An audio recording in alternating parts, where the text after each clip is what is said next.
Carolina barbecued pork. And it is from the Crock-Pot Cookbook. So when you get a new appliance, always look for the hidden treasures in there called the little cookbooks that come with the appliance. You never know what you're going to find.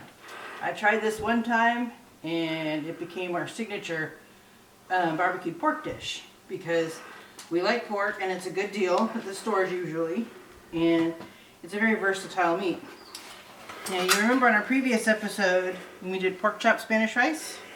This is the pork roast part of the pork loin. So what I'm going to show you is there's two parts of this recipe. The first part is seasoning the meat with a dry rub, and the second part is making a liquid sauce to go on the meat. Part of that sauce will go on while it's cooking, and then the remainder will go on after it's done cooking.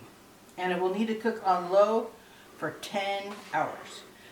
And when you're cooking a big piece of meat like this, low and slow is the way to go.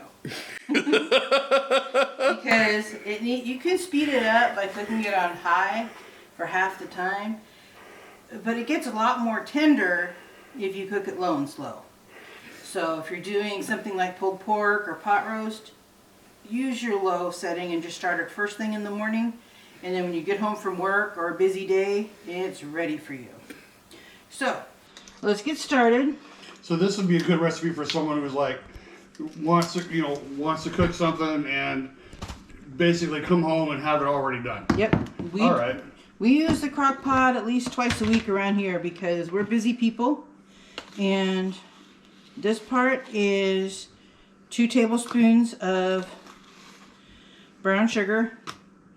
Generally you compress brown sugar, so I'm just using a heaping tablespoon instead of pressing it down. Same end result. And then another key ingredient in barbecue is paprika. That's where that lovely red color comes from, and the deep spice. And this calls for a tablespoon of paprika. So that's about a tablespoon. And then good old salt and pepper. So we have 2 teaspoons of salt. And I am partial to sea salt. It just has more flavor than plain old, iodized salt in the cardboard carton. So it's 1 teaspoon. And that's your second teaspoon. And then we have a half a teaspoon of plain old black pepper. And we have a whiny dog in the background. So, here's our dry rub. And I'm just going to stir it with the measuring spoons because they're already out here. And for some reason, the brown sugar is clumpy. So just break it all up and mix it all up. And I also find using a fork works well to stir things up. So, since I don't like to handle raw meat, I'm going to put on plastic gloves. And the best part is these things are super cheap at the big box stores like Costco. So, just feel free to change your gloves out as often as you need to. So we're going to put this on, put a little bit on top, and I left the fat pad on it because when you're putting something in like pulled pork, it needs a little fat to cook and season the meat. So I put that on and then kind of rub it in, and then flip it over and put the remaining seasoning on it. It doesn't matter if it's exact, just kind of rub it in and massage it into the meat a little bit, and then just kind of roll the meat around, make sure you get all the parts covered. So the next thing we're going to do is put the onions in the crock pot, because that also acts as something to keep the roast lifted up. This is 2 onions cut into 8s pretty much. It calls for quarters, but I like the smaller bits. And just lay them on the bottom of the crock pot. And then I'm gonna put another glove on so I don't have to handle the raw meat. Just take your roast and lay it down on top of the onion. And if you've got any of this good seasoning left in your pan, just shake it into the crock pot to top the meat. And now we're going to assemble the liquid part of the seasoning. So now we're going to make the liquid part of the seasoning, which is 3/4 of a cup apple cider vinegar. And I make this recipe so often that I actually ran out of vinegar and had to go from 2/3 to 3/4 cup with apple cider. But you know, it adds a lot of flavor. That's the main point. And because it's a liquid seasoning, I'm going to mix it in a repurposed milk bottle because that allows me to shake up everything to mix it and then store the remainder in the fridge until the meat's done cooking. So the next part is 4 teaspoons of everybody's favorite long word, Worcestershire sauce. Worcestershire? Worcestershire sauce. Worcestershire. So it calls for 4 teaspoons. So we're gonna put that in, and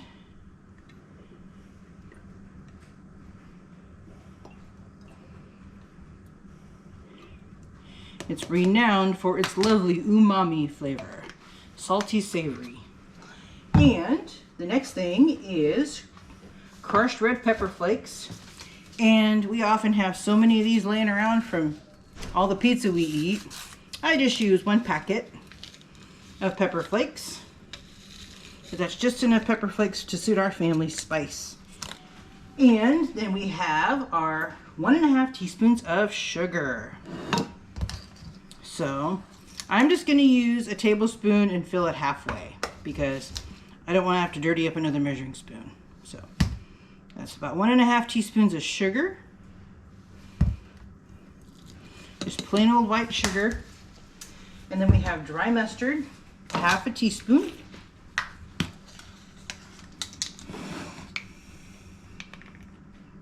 Dry mustard. And then we have garlic salt. And that's 1/2 teaspoon as well.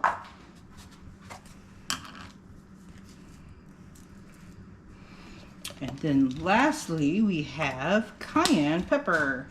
That gives a good amount of spice. So cayenne pepper, and that is 1/4 teaspoon. So just a smidge. We don't want to breathe fire with our barbecue.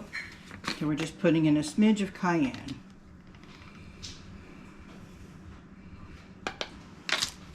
So that's all the dry spices to go into the liquid seasoning. And then put the cap on the milk bottle and shake, shake, shake. Shake your sauce. So get it all nice and mixed. Then we're going to pour half of it over the pulled pork. Edges and a little bit on it. Be careful not to run some of the dry rub off of it. So just eyeball about half your sauce. And that's it. Then you will set it on low for 10 hours. So your best bet on a busy work day, first thing in the morning when you're setting your coffee to brew, get a pot roast or pulled pork on to cook. And then after 10 long hours at work or out running errands, you will have dinner. So we will come back when this is all ready and I'll show you how we serve it up. And now that our Carolina pulled pork has been cooking all day, the next step is to shred it and then add the sauce we put in the fridge for the cooking time. And then you can see how beautiful the roasted meat looks. Oh, looks And it's good. got all kinds of yummy juices. That looks good. That's why you leave the fat pad on when you're slow cooking meat, because it gives it extra flavor. And as you can tell, it's just fall apart tender. Wow. And now we're going to shred it. You just get some tongs and just twist and tear, or you can use forks and shred it. I usually use the tongs because I also use that to serve the meat too. See? All that yumminess. Oh my gosh. Then we're going to shake up the seasoning and pour it into the meat. It kind of makes its own sauce this way. And you don't really need a lot of barbecue sauce when you serve it because it's got a lot of barbecue flavor built in. So there we go. Really good.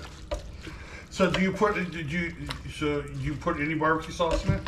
No, but anybody who makes their own barbecue sandwich with the meat can add whatever condiments they want. And when I cook up the buns, I put mayonnaise on them and then grill them because there's nothing worse than a soggy bun. Yeah. So why mayonnaise? Why not butter or? Butter works. Mayonnaise just tends to have a little bit more flavor because it's got salt and seasonings in it also. So, and then for some crunch, you can add bell peppers or chopped or sliced cabbage or pickles. Ooh. And we have a dog in the background who's loving the smell of all this food. And sweet potato fries made from whole sweet potatoes. You peel them and slice them just like you would a normal russet potato.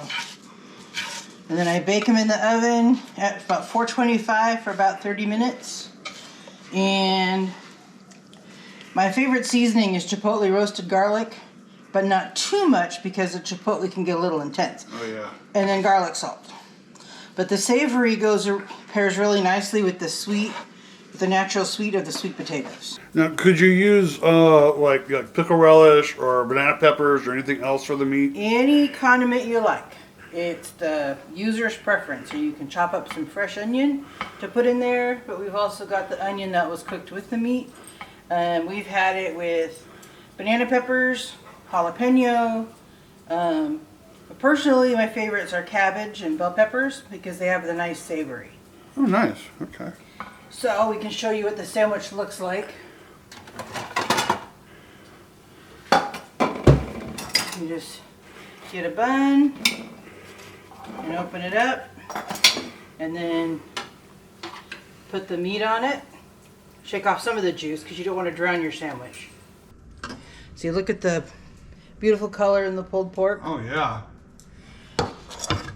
Then you could add some peppers, a couple different colors for contrast, and crunch. You can add pickles, whatever crunchy vegetables you like to add to give it some extra flavor. You can even add extra barbecue or mustard or whatever your favorite condiments are. And then serve it with some sweet potato fries. And doesn't that look as good as you might find in a restaurant? Oh, And it's a family favorite, and it's easy and economical to make. that is great. That looks Because beautiful. we have a family of 5, and that's enough for 2 meals out of the roast. And again, that was half of the pork loin we had the other day. Which was we 1 cut up pound. for the- That was 1 pound of pork loin, right? Actually, it was a like a 7.5 pound pork loin. Ooh. So that's about 3.5 pounds in the crock pot. And then the rest of it made 2 batches of pork chops. One went in the freezer and one went for pork chop Spanish rice. And you were telling me that this is a good recipe to do for people who are busy, are going to be gone all day, and Yep, gone all day, and then it's ready at a set time, and this one switches to keep warm. So whomever gets home first can finish it up and get it ready to serve. And it's an easy meal, and it reheats nicely too. good.